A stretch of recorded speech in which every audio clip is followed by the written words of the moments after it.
71e message d'enseignement spirituel. Dicté par l'apôtre Thomas le 13 février 1971. Rio de Janeiro, Brésil.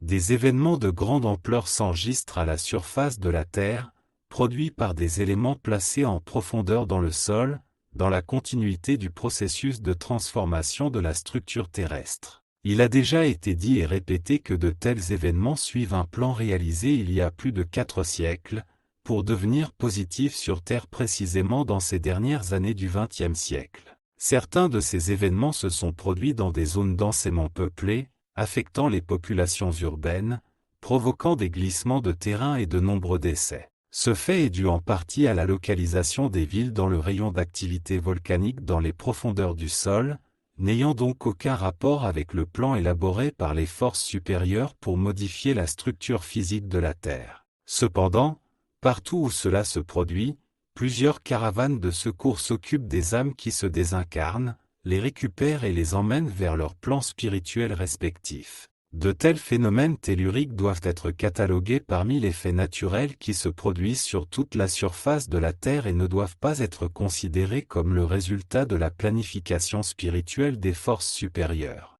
Certes, des changements substantiels doivent se produire dans diverses régions du sol terrestre, mais principalement dans des endroits peu habités ou inhabités, où les effets n'entraînent pas de grandes pertes de vies humaines. En conséquence, d'autres événements se produiront cependant dans des lieux habités. En fin de compte, il apparaîtra clairement que tout a contribué à améliorer les conditions générales de la vie terrestre, ce qui est l'objectif premier de tous ces faits. Les forces supérieures du monde spirituel restent en activité constante et permanente, à l'écoute des faits vérifiés sur Terre et en apportant l'assistance nécessaire partout où il y a quelque chose à faire. Comme les forces spirituelles n'ont pas besoin de repos, puisqu'il n'y a pas besoin de dormir, elles restent en pleine activité 24 heures sur 24, entièrement concentrées sur la tranquillité et le bien-être des âmes incarnées. Celles-ci ignorent tout car elles sont entourées du corps de chair, qui a besoin de repos la nuit, ainsi que de nourriture 2-3 fois et plus par jour. Les âmes incarnées ignorent ainsi le travail et les soins des forces supérieures pour les assister et les protéger pendant leur séjour dans le corps. Le Seigneur Jésus souhaite clarifier les âmes incarnées quant à la valeur que chacune doit attribuer au fait de se retrouver sur terre. Le Seigneur Jésus précise que le fait d'accorder, d'en haut, à une âme de redescendre sur terre, représente une grâce, et doit être comprise comme telle, car il y a toutes celles qui sont sur terre, attendant patiemment, environ un siècle, pour pouvoir se réincarner. Plusieurs millions d'autres âmes restent en haut en attendant leur opportunité de se réincarner elles aussi, dans l'empressement qui les entoure de venir sur le sol terrestre à la recherche de nouvelles sources de lumière pour leur diadème. Le Seigneur Jésus souhaite également préciser que les pensées émises par les âmes qui attendent en haut l'opportunité de se réincarner sont les plus pures et les plus saintes, presque tout allant jusqu'à se promettre qu'une fois sur terre, elles suivront les meilleurs chemins, qu'elles pratiqueront les actes les plus corrects par rapport aux lois morales et, en outre, qu'elles deviendront d'authentiques serviteurs du Seigneur Jésus sur terre, dans un amour dévoué pour leurs semblables. Ce sont en réalité les pensées et les projets créés par des âmes souhaitant revenir sur terre dans une nouvelle incarnation. Il arrive cependant que lorsqu'elles se sentent entourées d'un corps de chair, dont les vibrations instinctives dépassent généralement les vibrations émises par les âmes, celles-ci commencent à céder aux vibrations de la matière qui les entoure et combien d'entre elles retournent dans l'espace avec leurs mains complètement vides de biens spirituels. Ce sont pour ces âmes des incarnations pratiquement perdues, ce qui est regrettable étant donné le peu ou rien qu'elles ont réussi à ajouter à leur niveau spirituel. En clarifiant cela pour le bénéfice de toutes les âmes de la Terre, le Seigneur Jésus espère qu'une réaction saine se produira contre les vibrations et les exigences du corps physique, qui doit être soumis et gouverné par l'âme. Il est probable que beaucoup d'âmes incarnées, qui veulent mettre en pratique ce que le Seigneur Jésus vient d'expliquer, auront beaucoup de mal à le faire, à cause de la domination des sens exercée par l'instinct charnel. Pour les âmes qui s'en rendent compte, le Seigneur Jésus leur dit qu'elles peuvent et doivent exercer elles-mêmes leur domination sur le corps, et cela d'une manière très facile. Prenez l'habitude de prier la divinité tous les soirs, comme un fils qui veut parler à son père, et demandez-lui l'aide et la force dont vous avez besoin pour gouverner votre propre corps en tant que véhicule, et seulement cela, de votre séjour sur Terre, et vous sentirez bientôt que vous exercez cette domination. Sachant que le corps est constitué de matière morte, seulement nourrie, chauffée et dirigée par l'âme, l'âme a un contrôle total sur sa matière, ne l'utilisant que selon les préceptes divins. La domination de l'âme sur son véhicule physique peut et doit s'exercer pleinement en toutes circonstances, y compris alimentaires. C'est à l'âme de déterminer l'heure des repas et le choix des aliments.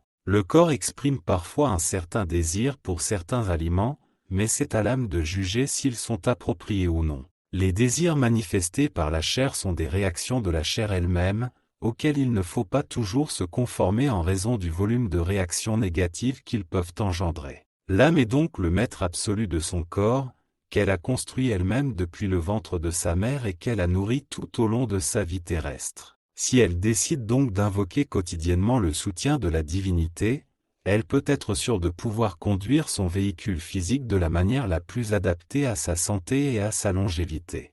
Ce qu'explique le Seigneur Jésus peut être considéré comme des notions primaires par rapport à la vie terrestre, et toutes les âmes désincarnées le savent dans le monde des esprits. Cependant, le fait qu'une âme plonge dans le ventre de sa mère et y construise son prochain véhicule physique enlève à l'esprit spirituel les conseils et les expériences qui y sont emmagasinés. La manière de les récupérer, le meilleur moyen, sinon le seul, est que l'âme entre dans un état de méditation quotidienne après sa prière à la divinité. La méditation représente le vol de l'âme pour rencontrer tout ce qu'elle souhaite sur le plan spirituel, à la fois en visitant des parents et des amis désincarnés, et en recherchant dans les archives de sa mémoire spirituelle les connaissances et les expériences qu'elle a emmagasinées dans ses incarnations précédentes. Lorsque tous les guides spirituels insistent pour recommander aux âmes incarnées de prendre l'habitude de prier et de méditer chaque jour, en particulier au moment du coucher, ils suivent tous les instructions des forces supérieures pour le bénéfice exclusif des âmes incarnées.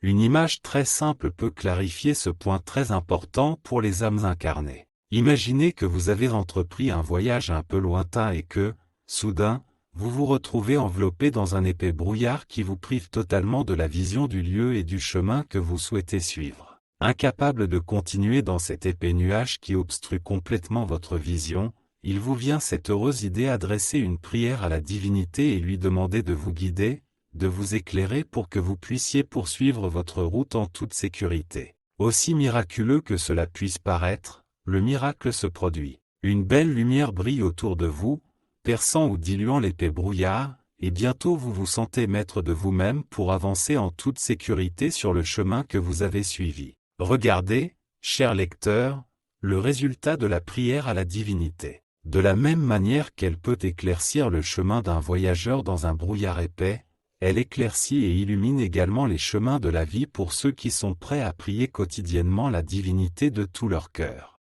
Un jour, un groupe d'âmes désireuses de s'éclairer a demandé au Seigneur Jésus si les prières prononcées sur terre par les âmes incarnées profitaient d'une manière ou d'une autre à la divinité. Le Seigneur Jésus expliqua alors à ce groupe d'âmes que la divinité ne reçoit aucun bénéfice des prières qui lui sont adressées, que ce soit sur terre ou depuis les plans spirituels, car ces prières sont au bénéfice exclusif des âmes qui les prononcent. Le Seigneur Jésus a encore précisé que si toutes les âmes le savaient, elles ne prieraient pas la divinité une seule fois par jour, mais 2 fois et plus souvent, pour le bien qui en résulterait pour elles. La domination sur le véhicule physique peut et doit être intégrale. Les réactions ou les désirs de la chair ne doivent pas toujours être pris en compte. Avec le soutien de la divinité au quotidien, vous conduirez votre corps d'une manière appropriée à sa santé et à sa longévité. La prière, suivie de la méditation, clarifie et éclaire les chemins de la vie et de la mort. Lorsque les guides spirituels insistent sur une recommandation, prêtez-leur plus d'attention. Réalisant que la réincarnation est une grâce de la divinité, prenez le temps de la remercier.